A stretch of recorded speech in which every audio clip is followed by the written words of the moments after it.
Bago natin umpisahan ang kwentong katatakutan, ay nais ko munang batiin ng bawat isa na sana ay nasa mabubuti kayong kalagayan saan man panig kayo dito sa mundo naroroon. Nais ko na ipabatid na ang kwentong matutunghayan ay hanggang mula sa totoong buhay at karanasan. Now with no further ado, let's start and be scared.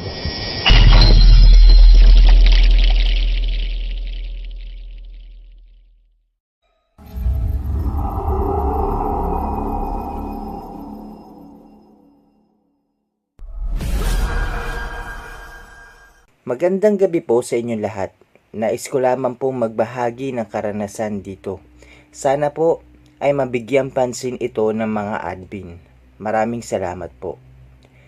Probinsyano si Papa, pero hindi po siya si Cardo Dalisay. Laking probinsya si Papa pero noong nagkapamilya na siya at naisilang kaming mga magaganda at gwapo niyang supling, napagpasyahan niyan lumipat ng tirahan sa lungsod at lingguhan na lang kung dalawin ang taniman sa bukid. May pinagkakatiwalaan naman siyang trabahante na maiiwan para magmando sa gawain sa sakahan. Year 1980s, yung lugar po na yun ay hindi pa gaanong sakop ng sibilisasyon.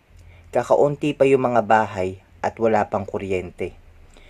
Kilala ang pamilya nila Papa sa buong lugar kahit sa kalapit na baryo dahil nga sila ang may malaking lupain sa baryo at medyo may kaya sa buhay. Bunso si Papa.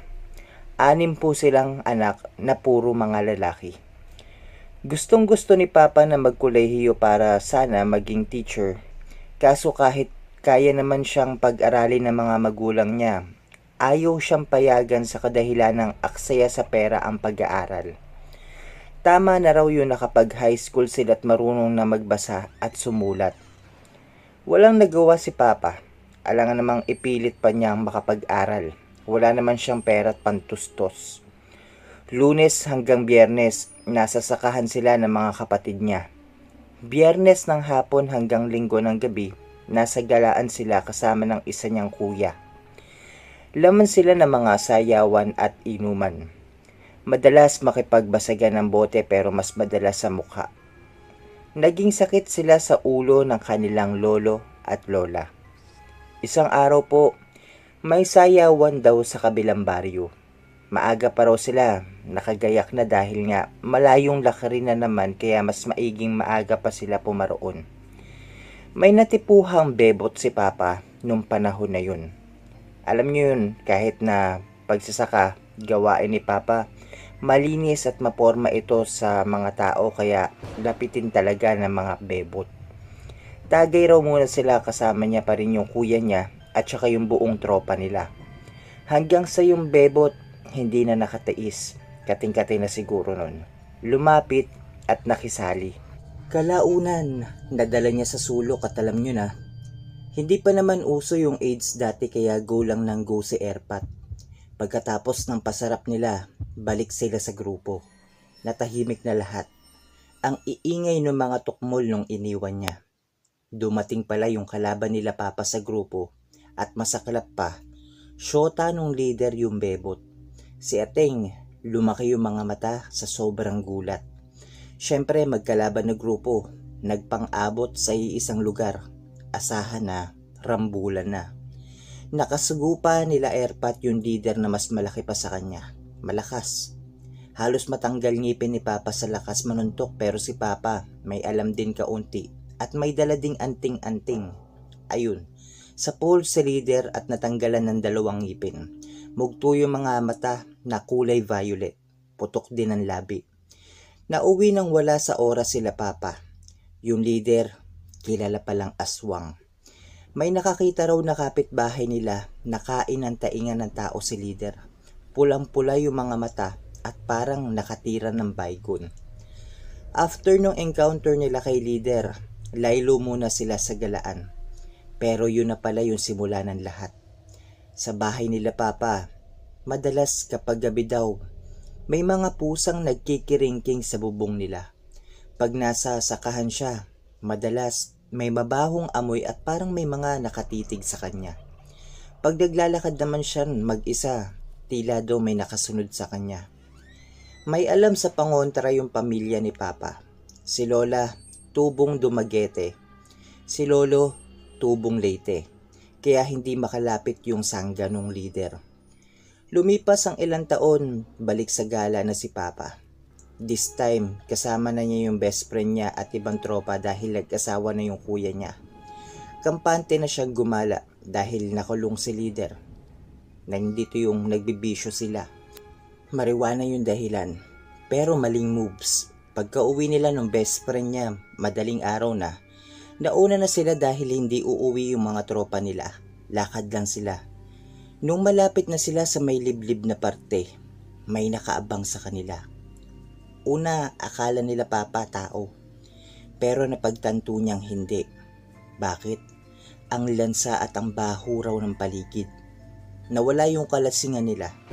Hindi iisa yung nandun. Madami sila. Nagpambuno sila. Yung best friend ni Papa pumaimbabaw dun sa aswang na maling-mali. Dapat nasa ilalim ka.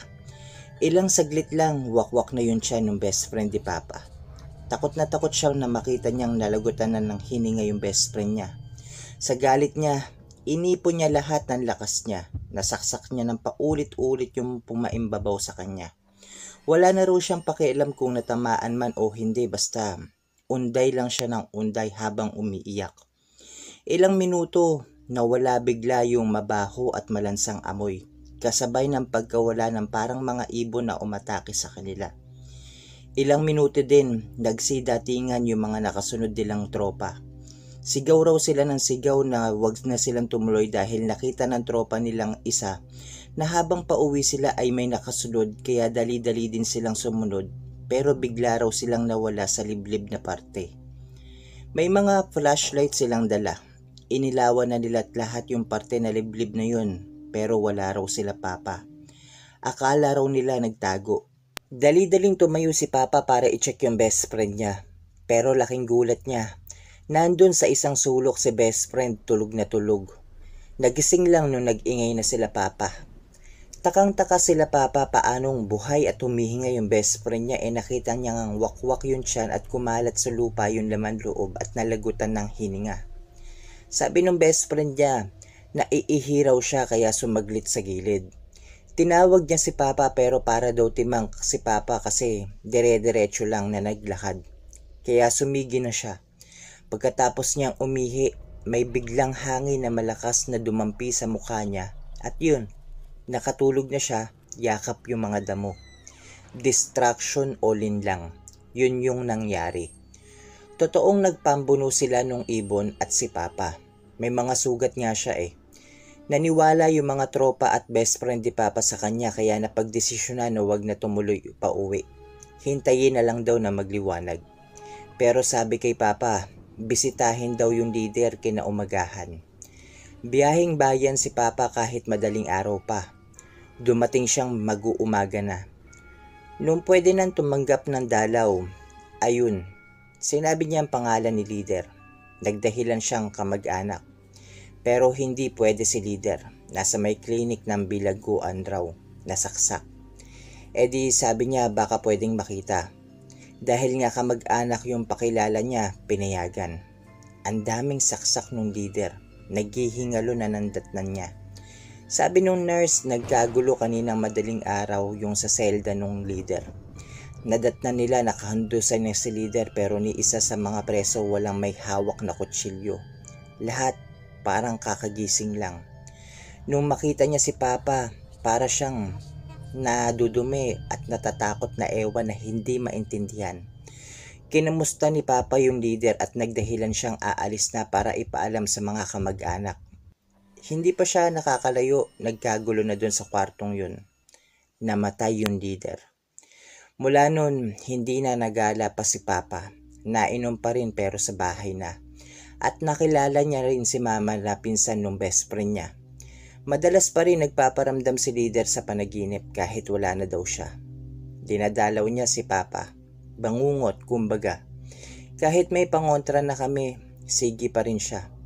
Hindi niya siguro matanggap yung pagkawala niya. Next time po kapag naibahagi ito, isishare ko naman yung sa amin naman ng mga kapatid at mama ko. Maraming salamat, from Julina.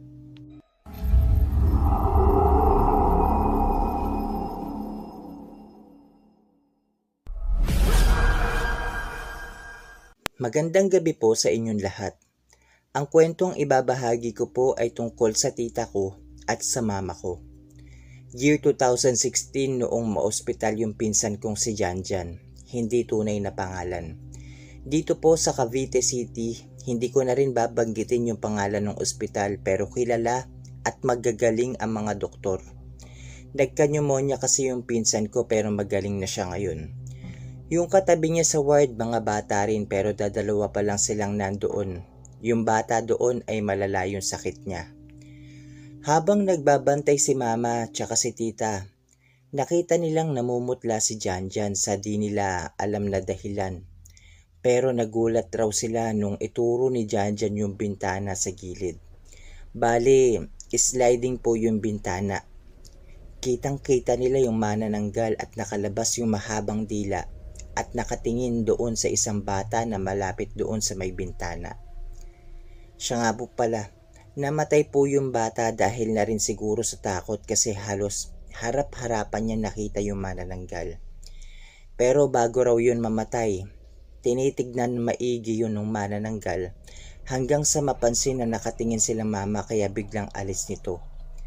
Tagal daw natulala nila mama at bago sila makatawag ng nurse, nakarecover naman pero di rin tumagal at binawian na yung bata kaya laking lungkot nila mama. Mga bandang 2:30 AM raw nakaramdam sila ng gutom kaya tinawagan nila si Tito at saka yung pinsan ko na kapatid ni Janjan para palitan sila sa pagbabantay. At nung nakarating sila Tito, nag-aalangan sila mama ikwento kay Tito kung ano yung nangyari. Baka kasi hindi ito maniwala kaya hindi na nila sinabi. Paglabas nila mama ng ospital, madilim. Syempre tapos halos 3 kanto pa para makarating sila doon sa sakayan ng tricycle. At sa bandang gitna ng pangalawang kanto, yung gilid doon maraming mga puno ng nyog at talisay kaya talagang labis na nakakatakot. Halos nagmamadali na raw silang maglakad kasi naaalala nila yung manananggal. At nung nakarating sila sa pangalawang kanto kung saan maraming nyug at puno, ay may anino silang nakita sa harapan na sobrang laki ng pakpak. Kalahati yung katawan at litaw nga raw yung bituka eh. Nung maramdaman nila mama yung malakas na pagaspas sa likuran nila ay siyang takbo nila. Isang kanto pa bago makarating sa sakayan ng tricycle ay muntik na silang madagit kaya sabi ni tita, gumapang daw sila kasi takot raw ang mga manananggal na sumayad yung bituka at laman loob nila sa lupa. Syempre, madudumihan kaya agad silang dumapa. Effective nga kaya habang nagapang sila, sigaw sila ng sigaw. Pero hindi pa rin naalis yung manananggal. Hanggang sa may nakarinig na, mayroon lumabas sa mag-asawa sa gilid sa bahay. May hawak na buntot pagi nung nahataw ito sa pakpak. Lalo daw itong nagalit pero tumaas na raw ang lipad kaya pinapasok sila sa bahay muna. Tsaka pinakalma sila mama at pinainom ng tubig. Kinuwentuhan sila nung mag-asawa na meron daw talagang ganun na malakas raw ang pang-amoy ng mga ito. Lalo na't sa mga malapit na mamatay kaya't siguro ito nagpakita doon sa may ospital. Lalo na doon sa bata kasi akala siguro magiging pagkain na niya. At sabi pa nung mag-asawa, hindi lang raw isa yung manananggal. 3 daw yun kasi na-encounter na rin daw nila yung iba. Bandang 4:00 ng umaga, tsaka sila pinalabas ng mag-asawa at sinamahan na sila para sumakay ng tricycle. Nagtanong yung nagta-tricycle kung nakita raw ba nila yung manananggal kasi nakita nila may hawak na buntot pagi yung lalaki na tumulong kila mama. Umuo naman sila mama tsaka sinabi na mag-ingat raw kasi kung yung lalaki raw na manananggal ang nakakita kila mama, baka ginawa na silang hapunan. Simula nun, hindi na sila nalabas ng ganong oras doon habang nakakonfined yung pinsan ko. Marami pa po akong ibabahagi tungkol naman sa mag-ina na sumakay ng tricycle ng saktong November 1. Biktima po yung mag-ina ng massacre. Maraming salamat po sa admin kung maibabahagi po ito. Hanggang dito na lang, from Roger ng Cavite.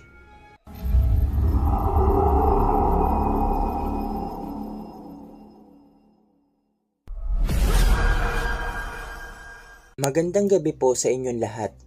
Ang kwentong ito po ay nangyari 13 years ago. Naniniwala ba kayo sa barang? Kasi si papa ko, hindi. May sabi-sabi na kapag hindi ka raw naniniwala sa isang bagay, it will never happen to you. Pero bakit nagkaganon? Si papa ko, mabait. Oo, mabait sa mata ng nakararami. Matulungin at mapagbiro. Marami siyang kaibigan dahil na rin siguro sa pinapakita niyang katangian. Ngunit sa hindi malamang dahilan, bigla siyang nagkasakit. Malubha kaya isinugod siya sa ospital. Walang matinong finding sa mga doktor. Ako at ang mama ko ang kanyang bantay. Isang gabi noon umuwi si mama upang kumuha ng mga damit ni papa. Ako yun na iwang bantay. Nagising si papa bigla. Sabi niya may halong dugo yung dextrose sauce. Kayo na pong bahalang umintindi kung anong ibig sabihin nun. Ako tong hindi alam yung gagawin, nakatunganga lang. Hindi talaga ako matataranta kasi wala naman ako nakikitang dugo nun. Inutusan niya akong papuntahin yung nurse.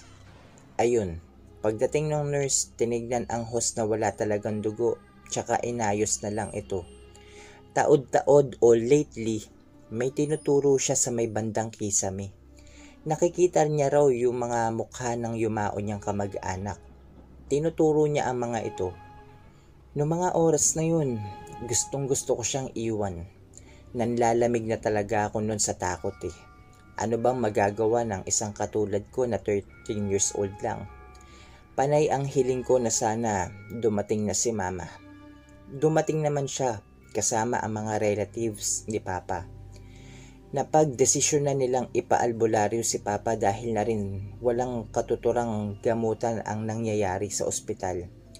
Hindi naman talaga kasi siya gumagaling doon. Sa mga panahong iyon ay hindi na nakakatayo si papa at may dinadaing siya sa kanyang likuran. Dinala siya somewhere in Bukidnon. May nakuha daw na malaki kinakalawang na pako sa bandang batok. At may lumabas na mga ipis na malalaki at kulay itim. May pasabi din daw na ang gumawa ng pangkukulam kay papa ay umpisa pa lang yung ginagawang pagpapahirap sa amin. Ang tanong, ano kayang nagawa namin sa kanya? Hanggang dito na lang po muna, hanggang sa susunod na lang, from Nela.